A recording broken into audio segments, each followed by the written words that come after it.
So we are Nutty Snacks. We are nutty, but we are Nutty Snacks. I am Sarah. I am the founder and owner of Nutty Snacks. I have a varied background of all different kinds of experiences. I am a mother of 4, and I am a first-time entrepreneur. So I'm learning as we go. And this is Beth. Beth is multi-talented, has lots of letters and degrees and experience behind her name. She is also a business owner and an entrepreneur. And she specializes in helping new businesses, startups, determine how they can do good, so have a social enterprise component to their business, and she has been a huge and valuable resource to me at Nutty Snacks. So it's kind of sad she got advisor for title, and that's not really the right title, but there really wasn't the best word. So anyway, here we are. Nutty Snacks, this is our product. Maybe you saw it in the back. There are samples back there if you'd like to try it. Our tagline is a little sweet, a little nutty, and a whole lot of good. And we are also the snack that gives back. So those are two different concepts. Our snack is actually healthy and good for you. We do promote it as nutritious and great to give your kids. You feel a lot better than giving them a bag of Fritos or something like that. It is tasty. It is quality. It's an excellent product. But we are also very committed to being a company that gives back. So we have a piece of our business that is focused on doing good. So really at the core of why we started this business was so that we would be able to have funds and have means to be involved in doing good and giving back. So this is our website. About us. Family owned and operated in Minnesota. Not surprising to any of you.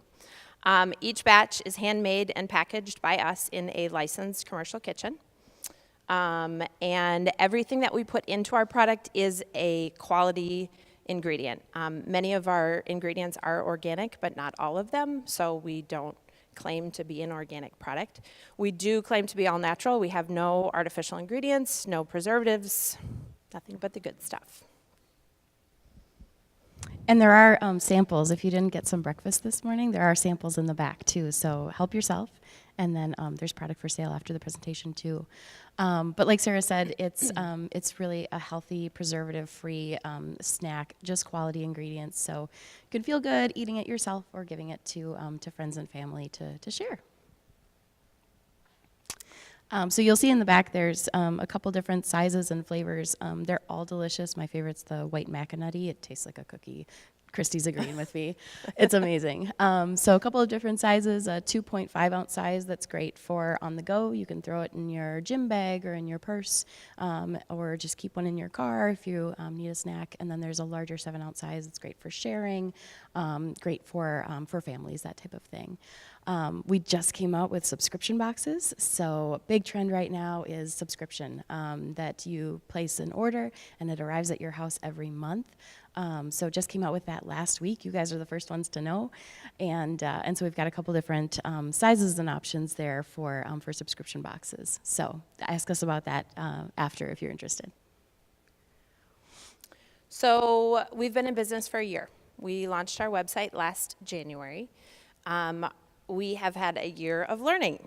So I think all small businesses would say you jump in with both feet and kind of learn from your mistakes and move forward, and that's what we've done. So we only have an online store. We don't have a brick and mortar store. That works best for us right now. We have done some in-person events and have found that that's a really good fit for us. If we can get in front of you with our product, we can usually get you to purchase our products. So that's a good thing. We've done a ton of social media. I have teenagers. Social media is the way, so that's what we do. We don't spend our marketing dollars on other things like print right now because social media is free. We have a newsletter and we ask our customers for feedback. We also are launching a loyalty program because we think that, well, if you're loyal, you should be rewarded for that. And then we have the do good component of our business. So we call it Purchase for a Purpose, P for short. And for December, we partnered with People Serving People, which is an organization helping homeless in Minneapolis. Well, what we have transitioned to is each month we highlight a different organization that's doing good. And that allows us to engage with different companies without breaking the bank, but being able to offer exposure to those companies. So, and as Beth, oh no, that's a different one, sorry. The subscription boxes has been a huge, overwhelming feedback. Give us that, and then continuing to provide ways for customers to do good. Great. So we talked a little bit about what's coming up for 2016. We're just 2 months into 2016, but off to a really good start. Launched the subscription boxes recently, just within the past couple of weeks, which is great. Again, capitalizing on that trend. We, over the past, 2 or 3 months or so, have worked through some new financial plans and reducing cost of goods, specifically some packaging changes. So you see that a little bit later on the list, but packaging changes, ingredients that are used, and trying to work with vendors to get a little bit better cost of goods on that side. We're also looking at some specialty retail shops, so doing wholesale to those companies. There's a couple in the Twin Cities who specialize in social enterprise products, so places where you can just shop a store of things that do well and do good in the community, and so we're looking at those. Other types of endurance events like Granite Games or other type of CrossFit games, those types of things. Promotions and giveaways, of course, on social media, and then developing kind of a new give back format for this year. So lots going on, right? Lots to look forward to. Yeah. Good feedback. Thank you, social media. And how you can help, which I'll save that because I know that's one of your questions. So there you have it.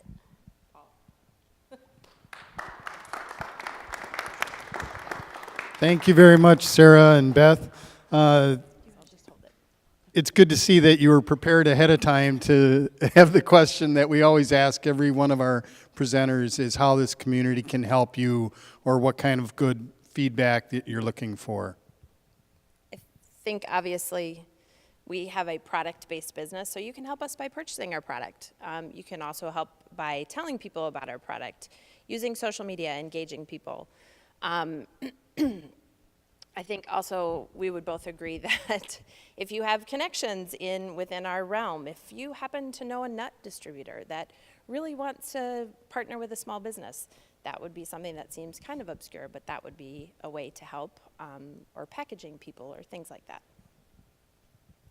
Thank you. And I'll be bringing the mic around for anybody who has questions so we can capture the audio.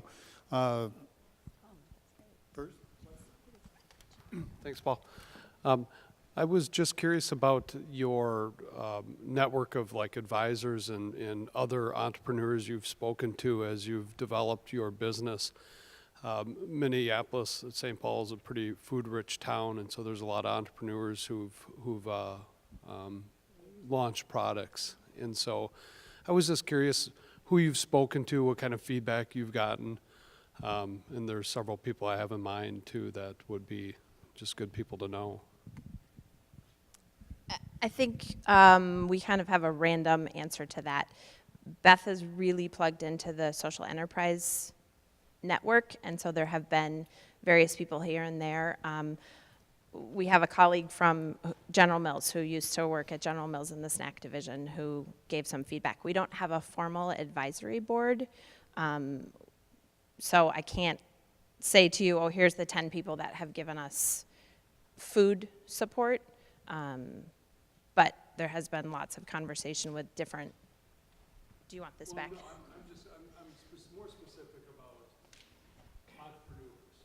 So like there's a woman, I was trying to look her name up, and she started a doctor in the kitchen, launching snacks. And so there's several stories like that of people I've met over the years that have launched food-based businesses. I'm wondering about specifically other entrepreneurs you've spoken with.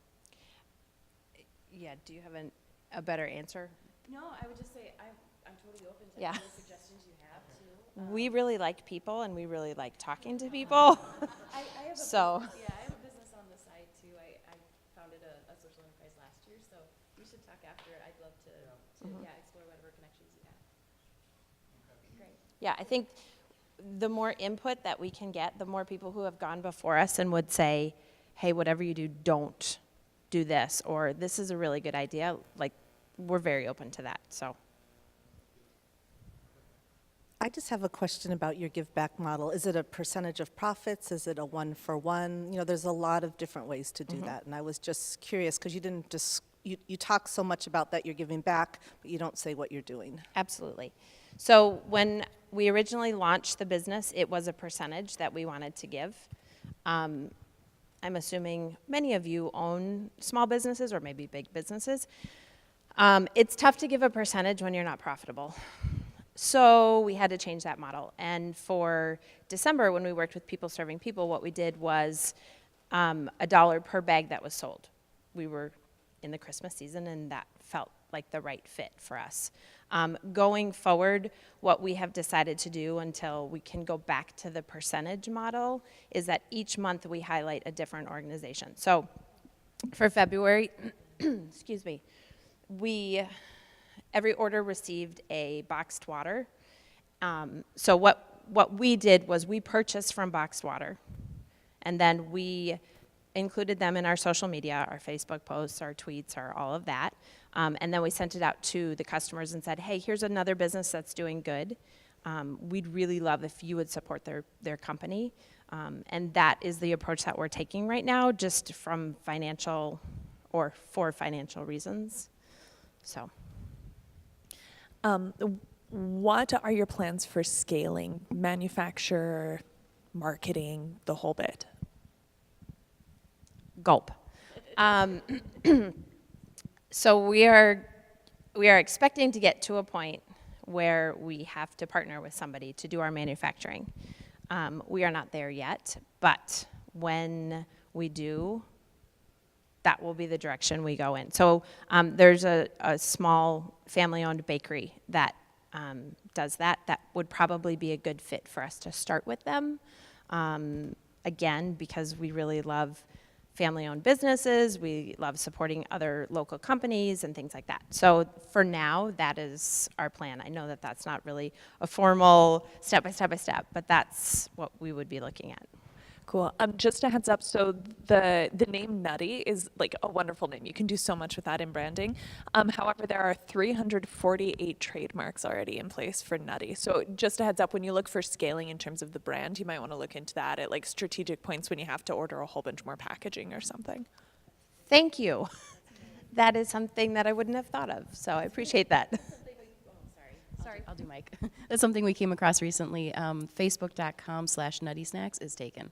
So you can find us at Nutty Snacks Mix, I think is what we decided.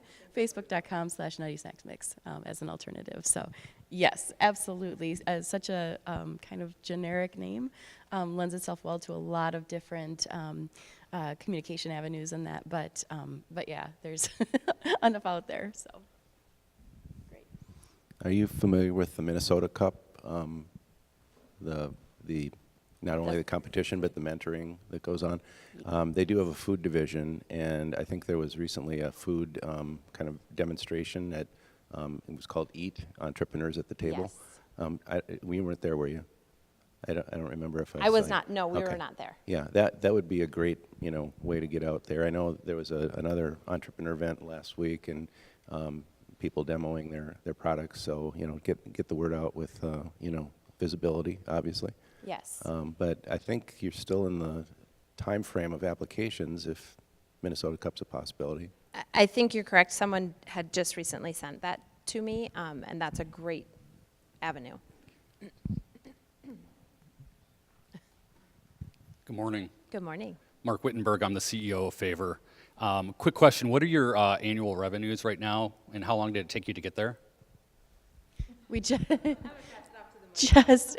started last year, so annual revenue for last year was about $4,000. So just starting 40? out. Four. Okay. Yep. So just starting out, just with online sales, and then a couple of in-person events.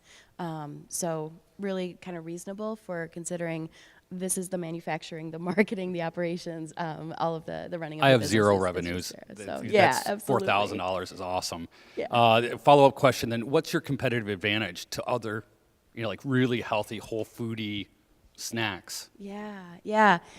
We talk about the competitive advantage as being the social give back.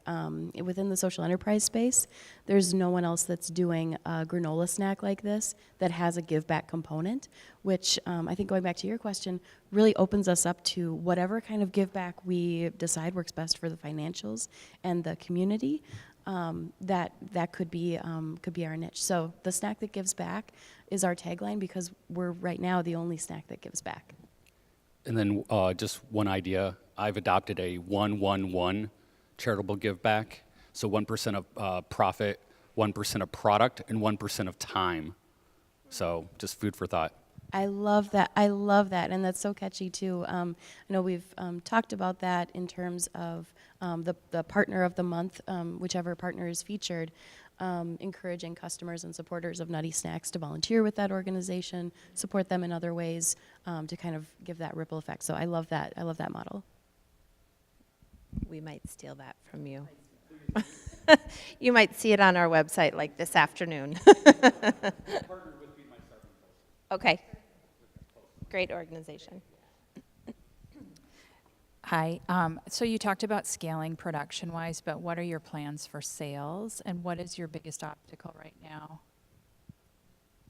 Do you want to? Yeah. Time. So I think that's probably our biggest obstacle. Sorry, the first part of the question, what's our plan with sales? Sell, and then sell some more. We have found that although our online platform is really great for various reasons, because people like convenience, they like to buy something and not have to deal with anybody, they like to be able to shop at 4 in the morning. So in those ways, it's really good. But as I mentioned before, we do better when we can be in front of you. So if I can be in an event and sampling it, the likelihood is I can close a sale. If we can be at a hockey tournament and it's Fritos or Nutty Snacks, we're probably going to win in that. So that's a big part of our sales plan for 2016 is exposure, getting out there, being seen, building our network. Yes. For the moment, with the exception of specialty stores. So I don't need to rattle off a list for you, but some smaller stores that have a different shopping population. Mm-hmm. I have a day job. I have a multi-gig. So yes, for the moment, that is my reality. It is. Hi. Hi. How might you position this as far as benefit goes, for instance, energy or nutrition or whatever? And the reason I ask is because of your modeling, might you consider fundraising? Because you've got this component in there, obviously, of benefiting somebody. Mm-hmm. What about the sales distribution organization itself, as a fundraising? Have you thought about that? Yeah, so a couple different ways of thinking about that. So we just talked yesterday about partnering with schools or churches to do fundraisers for like mission trips or school projects, things like that. So, so because of my background with City Kid Java, I used to work at City Kid Java too. Lots of connections here. Because of that, I have connections within those schools and churches that I think would be a perfect fit for something like Nutty Snacks. Okay. So that type of model for sure. Nutty Snacks is structured as an LLC, so not as a 501c3 nonprofit. So in terms of fundraising to grant givers or philanthropic for Nutty Snacks, we're not doing that. But the first point I talked about. Well, the reason I asked was just to plant something in your head. I have a granddaughter, for instance, who's in volleyball. There's thousands of kids playing basketball and volleyball this time of year that are there all day long, eating hot dogs and drinking juice boxes and things like that. And they're always trying to raise money for their organizations. So Absolutely. if- Sports teams. yeah, if you'd like any clubs. connections into like volleyball clubs, I can talk to you about that. Absolutely. Absolutely. I think we're exactly on the right track. Yeah, this business started because I have 4 children that I couldn't keep full. They were constantly eating all day long and going to events and eating that and coming home and starving. And so I was like, take this and maybe it will keep you full. So yeah, that's a great connection. Thank you. Yes, ma'am. Do you want this? I don't know if Paul's going to make it too.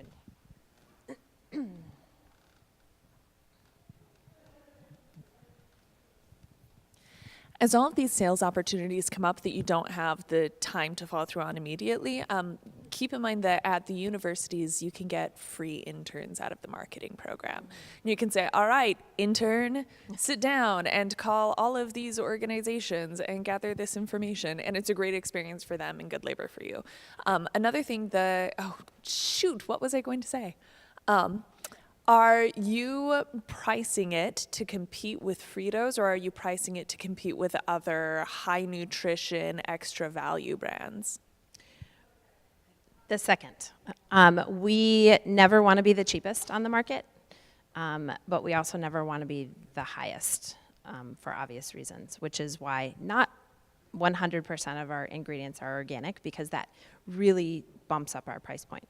So we're trying to be the moderate in the middle. We have time for one more question here. So that's a really good timing for her comment. So it's kind of already been asked already. I'd just like to know a little bit more about it. So I get that the differentiator is the altruistic component of it. I have a nutrition background. I'm a nutritionist by trade. So can you explain to me, can you kind of talk nerdy to me about the nutrition in it? Because that's, and I get that you're trying to stand out from the giving back, but if you were to put this in a Whole Foods, what kind of nutritional components would make me buy it next to everything else? Can I have my nutrition nerd come up and answer that? Healthy fats. Sure. Do you want to?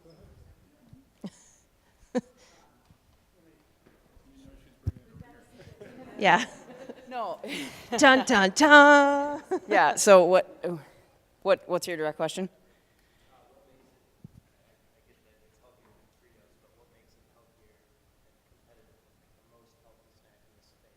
Why Sure. is the nutritionist going to buy it? Yeah, so what we tried to do nutritionally, I have a nutrition background as well.